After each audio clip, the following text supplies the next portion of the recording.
जावेद भाई, मुमरा कौसा शहर में इन दिनों ट्रैफिक का सबसे बड़ा मसला है और ट्रैफिक का जो मुख्य कारण है वो है हाउकर्स।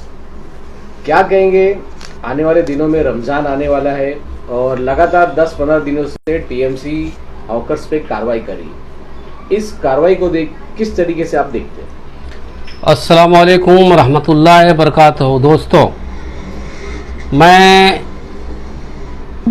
आज उस संबंध में बात करना चाहता हूँ कि रमज़ान का जो महीना है बहुत जल्द आने वाला है। अब इसमें भी कहीं ना कहीं राजनीतिक दिख रही है। आज सभी राजनीतिक के लोग दिख रहे हैं। ठीक है, ट्रैफिक की समस्या है और ये समस्या बरसों से चल रही है। कई रीजन है, रीजन बहुत से है। उस रीजन को हमने तफसील में पहले भी न्यूज़ के माध्यम से कहा था। और मैं बता दूं, कुछ लोग ऐसा है कि क्रेडिट लेने के लिए न्यूज़ के माध्यम से कहते हैं कि ट्रैफिक है, ट्रैफिक हटना चाहिए। लेकिन ऐसा हो जाएगा, कुछ नेता आ जाएगा, नहीं यार जाने दो, अभी रमजान में गरीब लोग जाएंगे कहाँ, यही होने वाला है।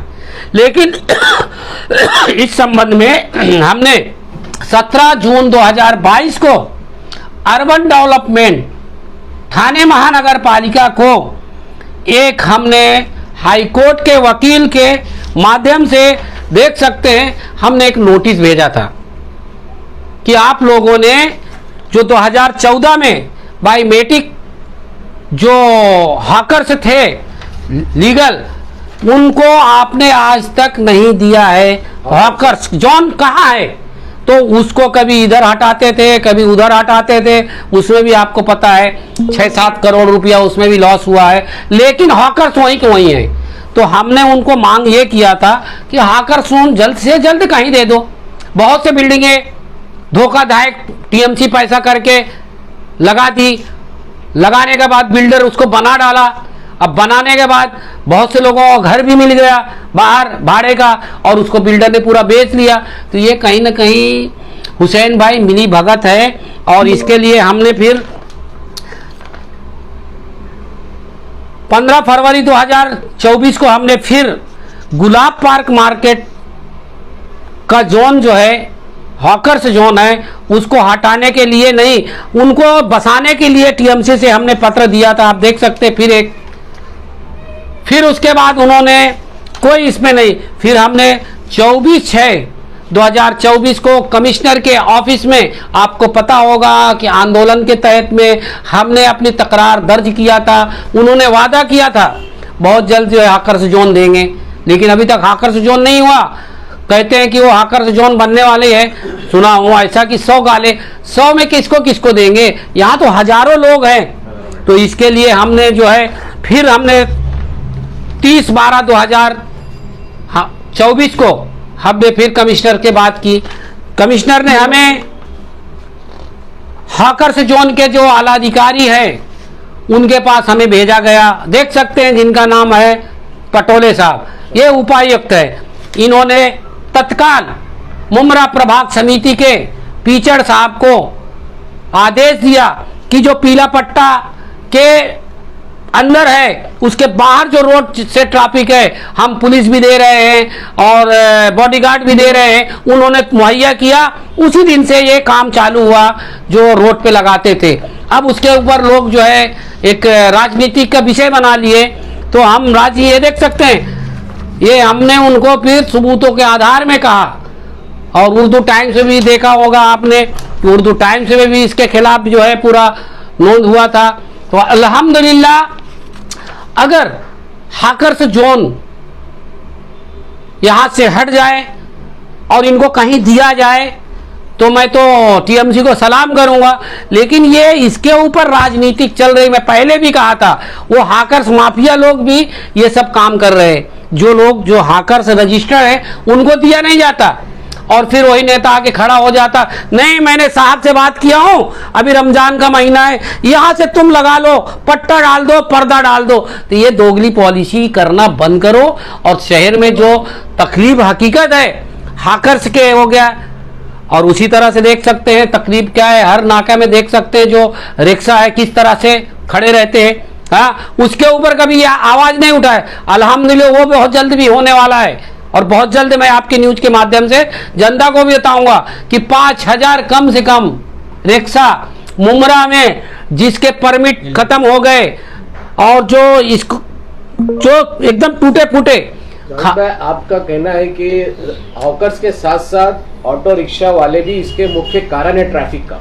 यस, उस पे कब ध्यान देंगे, लेकिन उसके लिए हमने काम किया है, वो इसमें हम नहीं जोड़ सकते, वो हम 1-2 दिन में लोगों को बताएंगे। आपको पता है आरटीओ में हमने थाना में, यहाँ के आरटीओ नहीं, ये तो क्या वास्तु विभाग पुलिस है यहाँ की। आरटीओ एक अलग होती, जो रजिस्ट्रेशन जो गाड़ियां होती है उनको पावर रहता है गाड़ी को सीज करना उठाना।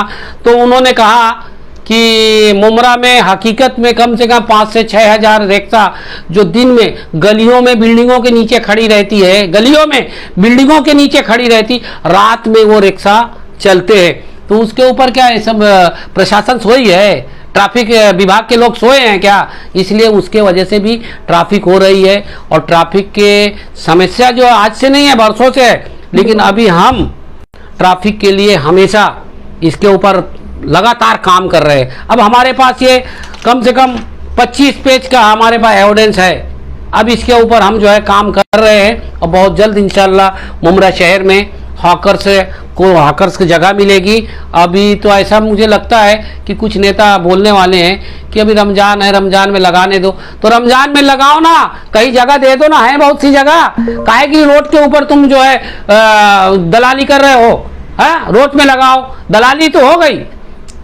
तो ये चीज मुझे अफसोस है कि सच्चाई जनता के बीच में लाने वाला बहुत कम लोग है, खाली क्रेडिट लेने के लिए, एडवर्टाइजिंग करने के लिए। ये यहाँ के नेता लोग बहुत आगे हैं। जावेद भाई, राजीव गांधी हॉकर्स यूनियन जो रजिस्टर्ड है 450-500 उसके पदाधिकारी है, उसके मेंबर हैं, लेकिन मुमरा कौसा शहर में आप देखेंगे कि 4 से 5 हजार हॉकर्स रोड पे लगते हैं। आखिर वो हॉकर्स कौन है, कौन उनको लगवाता है, क्या कहेंगे इसको? देखिए, कौन लगवाता है क्या, किसके पास इतना टाइम नहीं है। मैं आपको बता दूं, हमारा सिस्टम जब तक सही नहीं होगा थाने महानगर पालिका के, तब तक ये सुधरने वाला नहीं है। कोई लगवाता नहीं है। जब क्या बोलते हैं ना, पेट में खाने को नहीं आएगा, लोग तो कुछ भी तो करेंगे ना यार। उसके लिए तो वही मैं लड़ाई लड़ रहा हूँ। हाकर्स जोन दो ना यार, उनको गरीबों को कहीं पे जगह तो दो। ये नहीं कि यार मैं अभी हटवा दूंगा, मैं ये कर दूंगा। ये तो राजनीति कर रहे हैं, हम राजनीतिक नहीं कर रहे हैं। हॉकर जोन अगर मिल जाता है तो शहर से पूरी तरीके से हॉकर्स फ्री हो जाएगा शहर। देखो, फ्री तो नहीं होगा। अगर ऐसे ही लोग जो है हॉकर्स माफिया रहेंगे ना, वो कहीं ना कहीं जुगाड़ लगाएंगे, लेकिन वो जुगाड़ को हम इंशाल्लाह नहीं लगाने देंगे। और हॉकर्स जोन जहां मिल गया तो हॉकर्स वहां जाएंगे। रोड पे क्यों लगाएंगे? वो खुद बेचारे समझदार हैं। मैं हॉकर्स के तरफदारी नहीं कर रहा हूं, लेकिन अभी ये मैं बोल रहा हूं कि आप देख लेना, कुछ दिनों के बाद कोई नेता आएगा बड़ा, चाहे वो प्रशासन में बैठा हो चाहे सरकार में बैठा हो, वो आके बोल देगा नहीं नहीं हमने बात किया है कमिश्नर से, अभी ये जो है हॉकर्स जो लगते थे पीला पट्टा के आगे, हमने यहां तक की मंजूरी करा दी है। ये होने वाला है। तो दोगली पॉलिसी क्यों? अभी आने वाले दिनों में रमजान भी आ रहा है और हॉकर्स बढ़ने की उम्मीद है जी। तो किस तरीके से सिस्टम होना चाहिए, क्या किस तरीके से धंधा लगेगा, रोड में ट्रैफिक फ्री, लोगों को तकलीफ नहीं होगी रमजान में? क्या देखो, ये टीएमसी और ट्रैफिक विभाग का काम है। आपको ये बता दूं, हर जगह में ट्रैफिक होना चाहिए। हर सर्कल जो टूटा फूटा है उसको सही तरीके से अभी 20 दिन करना चाहिए टीएमसी को, लेकिन टीएमसी नहीं करेगी। इसलिए नहीं करेंगे, वो नेता जो अपने 10 लोग को खड़ा करके बोलेंगे देखो सख्ती लगा दे, देखो हमने ट्रैफिक का काम कर रहे। अरे तुम लोग ऐसा मत नेतागिरी करो, टीएमसी को चढ़ो और ट्रैफिक विभाग को चढ़ो, ये तुम्हारा काम है। वहीं से लेके गुलाब पार्क से अगर टीएमसी के टीम लगा दिया जाए और पुलिस लगा दिया जाए ट्रैफिक, तो ये ट्रैफिक नहीं होगा। साला एक दिन रहते दूसरे दिन नहीं रहते, तोला आके लगा लेते। जब लगातार ये पूरा कार्रवाई होती रहेगी और उनको सिस्टम दे दिया जाएगा तो सिस्टम के आगे कोई नहीं जाता। बच्चा को जब छोटा से बड़ा होता है तो उसको जिस तरह से तरबियत माँ बाप देंगे वही से वो करता है। उसी तरह हॉकर्स के साथ में वही हुआ ना, बस लूट मार करो, खाओ पड़ो, लोगों को तकलीफ दो। लगातार लोगों की भी यही मानती है कि ट्रैफिक फ्री होने के लिए शहर में एक ब्रिज होना चाहिए। हाँ। उसको लेकर शायद आपने पत्र व्यवहार भी किया था, क्या कहेंगे? देखिए, इसके भी हमारे लाडले नेता डॉक्टर जितेंद्र आव्हाड जी आपके न्यूज के माध्यम से कहा था कि मैंने गडकरी साहब से बात किया हूं कि ये जो रोड है पूना हाईवे रोड जो रेती बंदर से लेके कल्याण फाटा तक ये किसकी है। तो हमने इसके पीछे काफ़ी सालों से पीछे थे, हमें लेटर आया महाराष्ट्र शासन से कि ये जो जगह है, महाराष्ट्र शासन ने लेटर दिया म्युनिसिपालिटी को, तो टीएमसी ने हमें लेटर भेजा कि ये जगह जो है महाराष्ट्र शासन की है, हम इतना खर्चा नहीं कर सकते हैं, ये महाराष्ट्र शासन बना सकती है। तो अब ये सिद्ध हो गया है कि ये महाराष्ट्र शासन की जगह है, तो ये महाराष्ट्र शासन इसके ऊपर ध्यान देना चाहिए प्रशासन को। जिस तरह से कलवा और खारे गांव में ब्रिज बनाया गया है, ट्रैफिक मुक्त है, उसी तरह यहाँ भी बनाना चाहिए। ये नहीं जैसे कि सील डाइगर के पास आप देख सकते हैं, वहाँ पे ब्रिज के नीचे सारी गाड़ियाँ लगी है और ट्रैफिक का मसला है, इधर से घुस रहे उधर से घुस रहे, तो ये इसका कहीं ना कहीं हमारी ट्रैफिक विभाग जो है नाकाम है। तो इस नाकामी के लिए उनके पीछे लगना पड़ेगा, लग चुके हैं। इंशाल्लाह ब्रिज भी बनेगी और इंशाल्लाह यहाँ का डिवाइडर भी बनेगा और यहाँ का सर्कल भी बनेगा और सिग्नल भी लगेगा, कैमरा भी लगेंगे, बड़ी सी लाइट भी लगेगी शिमला पार्क में, ताकि अगर कोई गलत करता है तो कैमरा में कैद हो, उसको जो है पेनल्टी लगेगी। जब तक ये करेंगे नहीं तब तक यहाँ की जनता मानने वाली नहीं है। इंशाल्लाह ये बहुत कुछ हो गया है, हमारे पास सारे फाइलें हैं, ये शहर के लिए हम काम करते हैं। हम इलेक्शन लड़ने के लिए नहीं काम करते कि हम इलेक्शन लड़ रहे हैं इसलिए अरे मेरे वार्ड में रहना तो मेरे वार्ड के लोगों को काम करूं, मैं कहे ये बड़ा बड़ा काम करूं या जो भी है आवाज क्यों उठाऊं, आज से नहीं उठा रहा हूं। अल्हम्दुलिल्लाह काफी सालों से मैं इसके पीछे लगा हूं, जो होना चाहिए वो हो गया है और जो नहीं हो उसके पीछे मैं काम करता रहूंगा। अस्सलाम वालेकुम।